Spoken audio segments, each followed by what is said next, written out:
I was only 23 minutes late to my son's housewarming party. Not an hour late. Not ruined the evening late. Just late enough to hear the truth before anyone realized I was standing there. And sometimes I still think about how strange life is, because if I had arrived on time that night, I probably would have kept paying for that house. I probably would have kept believing my son respected me. I probably would have died never knowing what they really thought about me.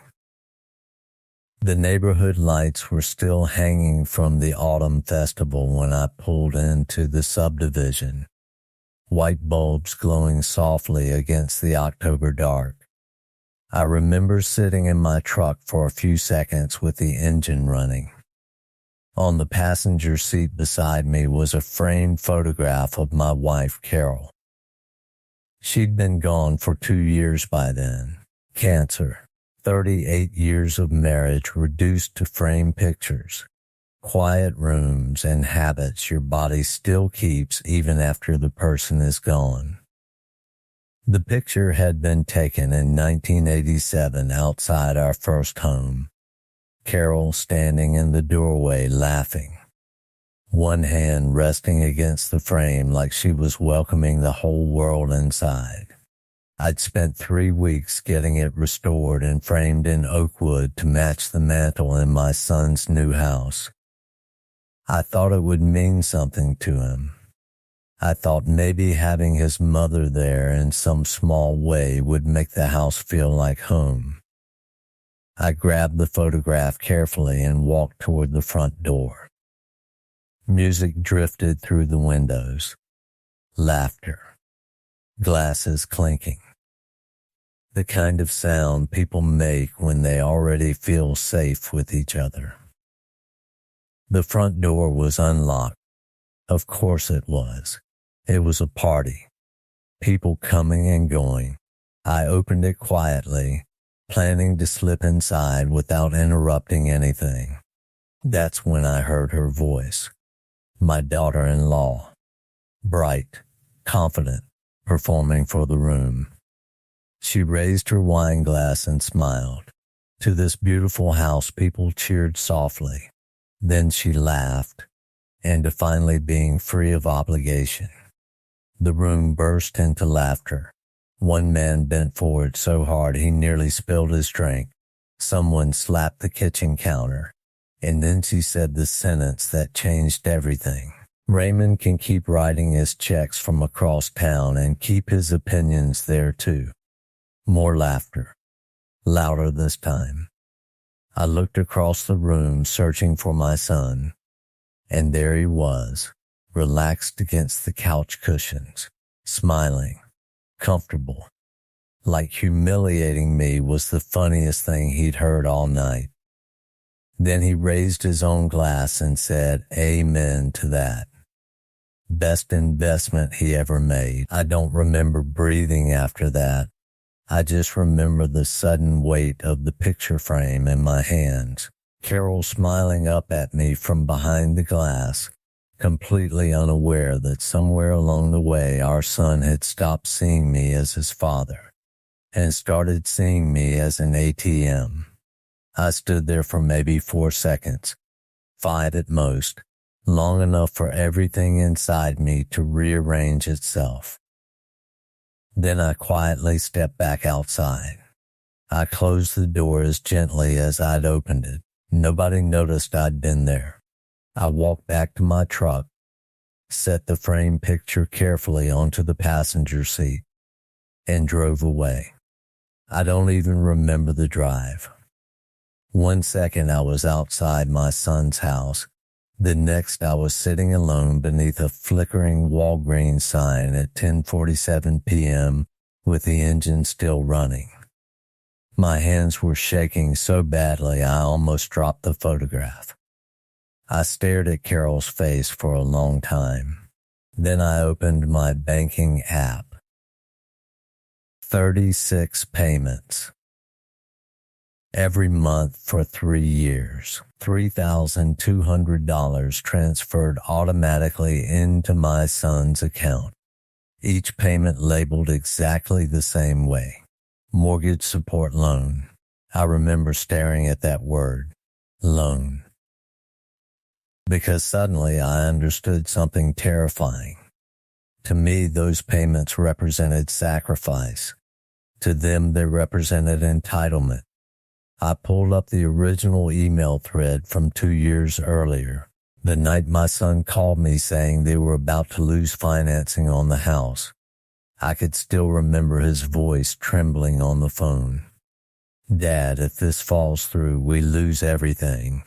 And like an idiot, I helped. I opened the email. My message was short. "I'll help temporarily until things stabilize. This is a loan, not a gift. We can formalize repayment later." Then his reply, "Thank you, Dad. We'll pay you back. I promise." Promise. Funny word. People love promises when they think they'll never be held accountable for them. I sat there in silence, listening to the Walgreens sign buzz overhead. And that's when I realized something that hurt even worse than the betrayal itself. They weren't afraid of losing me. They were afraid of losing access to me. There's a difference, a painful one. Because when someone truly loves you, they care about your dignity. But when someone only values what you provide, your humanity becomes inconvenient the moment you stop giving. I looked at Carol's photograph again, and for the first time in my life, I genuinely didn't know what the right thing to do was.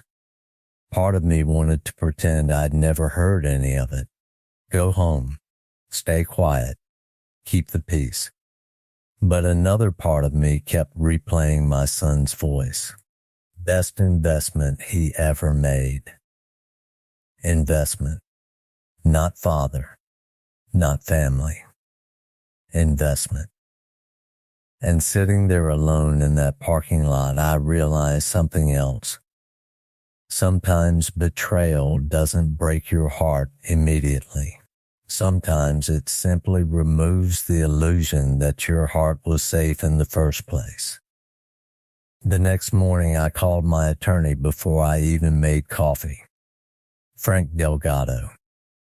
I'd known Frank for 15 years through construction contracts and property disputes. He was the kind of man who never wasted words. When I told him I needed to see him immediately, he simply said, "I'll have coffee ready at 8. His office sat inside an old Victorian building in Charlotte. Dark wood floors, tall windows, the faint smell of old paper and printer ink. I arrived carrying a folder I'd spent half the night putting together.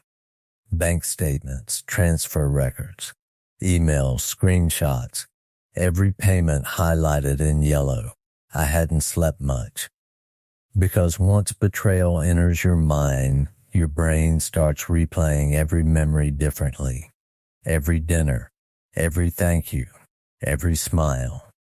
You start wondering which parts were real. Frank sat quietly while I laid everything across the conference table. Then I told him about the party. The toast, the laughter, my son raising his glass. Frank read through the documents twice before leaning back in his chair. "Raymond, this is legally a loan." Hearing someone else say it out loud changed something inside me, because humiliation makes you question yourself. Documentation doesn't. The email clearly called it a loan. My son clearly promised repayment. Every transfer had been labeled the same way for 3 years, mortgage support loan. Frank tapped the papers lightly. "This is stronger than most family loan cases I've seen." Then he looked directly at me. But you need to understand something before we proceed. I already knew the question. This will probably destroy your relationship with your son. The room went quiet. Outside the window, leaves moved across the sidewalk in the wind. I stared at them for a second before answering. That relationship ended the moment I heard what they said about me. Frank nodded once and started drafting the demand letter. Professional, simple, cold in the way legal documents always are. The amount owed $115,200. Repayment required within 60 days. The letter went out Thursday morning. My son called me Saturday. I let the phone ring 4 times before answering. That probably sounds small, but parents train their children without realizing it. Immediate help. Immediate answers. Immediate forgiveness. Daddy said, already irritated, "What is this lawyer letter?" I stood in my kitchen staring at the retaining wall I'd been building in the backyard, stone by stone, level, measured, precise. "What part confused you?" I asked calmly. Silence. Then a nervous laugh. "You can't seriously be calling this a loan." "I'm not calling it anything," I said. "The agreement already did that. You helped us with the mortgage. That's what parents do." I opened the printed email thread sitting beside me. "I also remember you promising repayment." In writing. Long silence. The kind where somebody suddenly realizes the ground beneath them isn't stable anymore. "Dad, come on, we're family." Amazing how quickly people rediscover the meaning of family once accountability shows up. "You should speak to your attorney," I said. Then I hung up. The next week became a cycle of emotional pressure. First confusion, then guilt, then anger. My daughter-in-law even left me a voicemail pretending to sound concerned. "Raymond, this just doesn't feel like you. Not unfair, not wrong, just not like me." Because the moment people lose control over you, they try to make your boundaries sound like instability. Then things escalated. One Tuesday afternoon, my nephew called. "There's something you should know," he said carefully. I sat down at the kitchen table. "What is it?" He hesitated. "She contacted your doctor's office." My stomach tightened. "What?" "She told them she was worried about your memory. Said you'd been confused lately." I didn't speak for several seconds. Imagine sitting in your own house realizing someone is trying to convince strangers you no longer deserve control over your own life. Not because you're dangerous, not because you're sick, but because you finally stopped being useful. That was the moment something inside me permanently changed. Not anger, clarity. I spent the rest of the afternoon building another folder. Investment records, tax filings, property contracts, financial statements. 3 years of documented decision-making proving the same thing. I knew exactly what I was doing. 2 days later, Adult Protective Services knocked on my front door. A woman named Rebecca Chin stood outside holding a tablet and county identification. "Mr. Lawson, we received a report regarding concerns about your cognitive well-being." There it was, official now. I invited her inside. The entire time she spoke, I kept thinking the same thing. They genuinely believed this would work. They actually believed they could erase me. Not argue with me, erase me. Rebecca conducted a full evaluation in my living room. Memory tests. Financial reasoning. Date recall. I answered every question immediately. Then I showed her my investment accounts, tax documents, and business records. At one point, she looked up and asked, "You manage all this yourself?" Yes. Every document, every transaction, every signature. Because when you spend 30 years building structures, you learn quickly that details matter. The assessment lasted nearly 2 hours. Finally, Rebecca closed her tablet and gave me a small professional smile. "Mr. Lawson, I see absolutely no evidence of impairment." After she left, I sat alone in silence, and for the first time since the party, I stopped feeling shocked, because shock means you still don't understand what's happening. Now I understood perfectly. I finally saw who they had become, and worse, I finally understood who they thought I was. The trial was scheduled for a Tuesday morning in February. Cold air, gray sky. The kind of weather that makes the whole city feel emotionally exhausted before the day even starts. Frank met me outside the courthouse carrying 2 organized folders under his arm, professional as always. Inside, my son and daughter-in-law were already seated with their attorney. I hadn't seen my son in almost 2 months. He looked older, tired, like stress had been slowly pulling him apart from the inside. He kept adjusting his wedding ring without realizing he was doing it, but he still wouldn't look at me. The hearing began at 9:05. Their attorney argued exactly what Frank predicted she would. Parental support. No formal contract. No repayment schedule. A father helping his son. Honestly, under different circumstances, it might have worked. Then Frank stood up. Calm. Methodical. Unemotional. He entered the email thread into evidence. The courtroom screen lit up with my original message. "This is a loan, not a gift. Then directly underneath it will pay you back. I promise." The room went quiet, not dramatic movie silence, real silence. Paper shuffling stopped. Even the judge leaned forward slightly, reading the screen again. Frank introduced the bank statements next. 36 payments, every single one labeled mortgage support loan, not retroactively changed, not renamed later. Documented from the beginning. The judge looked toward my son's attorney. "How exactly do you reconcile this with your argument that the money was a gift?" The attorney tried. But weak cases always sound weaker once facts enter the room. I looked at my son while she spoke. For the first hour, he sat with his arms crossed, jaw tight, still believing somehow this might turn in his favor.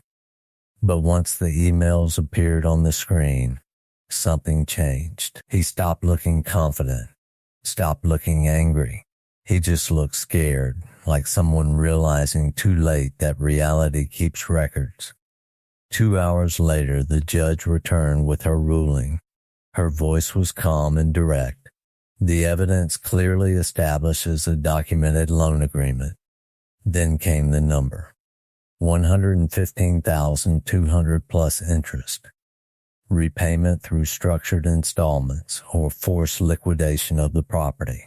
My son finally looked at me when the ruling ended, not with guilt, with disbelief, like he genuinely never imagined I would follow through.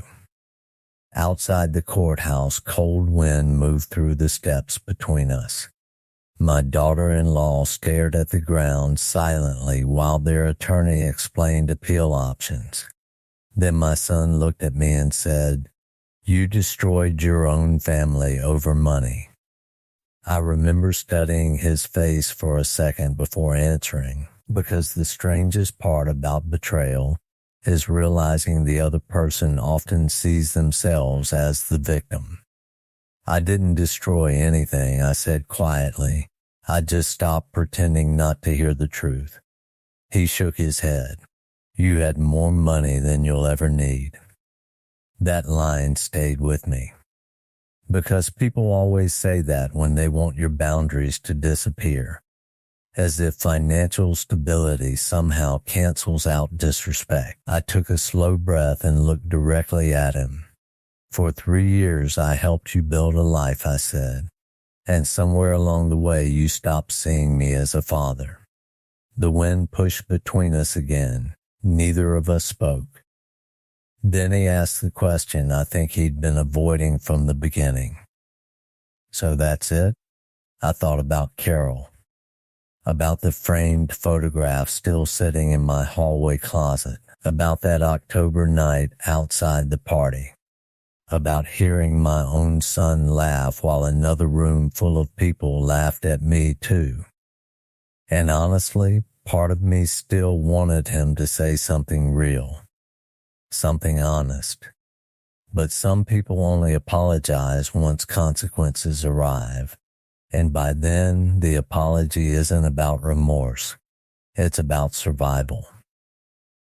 A few months later, the house was sold.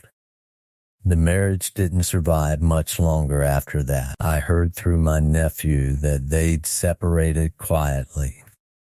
No dramatic ending, just exhaustion. The kind that happens when reality finally catches up to people who spent too long avoiding it. After the debt was finally settled, I rewrote my will. Most of my estate now goes to charities focused on elderly care and financial literacy. My son still receives a portion, but only under 2 conditions. He must complete a certified financial literacy course and volunteer working with elderly people. Not because I wanted revenge, because I wanted him to understand something. People are not resources. Parents are not infrastructure. And love is not permission to disrespect someone endlessly.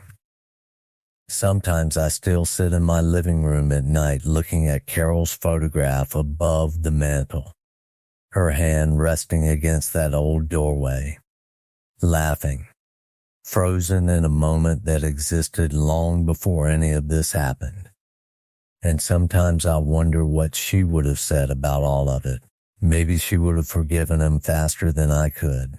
Maybe she would have cried. Maybe she would have blamed me for helping too much in the first place. I honestly don't know. But I do know this. Helping someone financially is easy. Teaching them to respect the person helping them, that's the hard part. And if there's one thing this entire experience taught me, it's that some people don't truly see your value until the moment they lose access to it.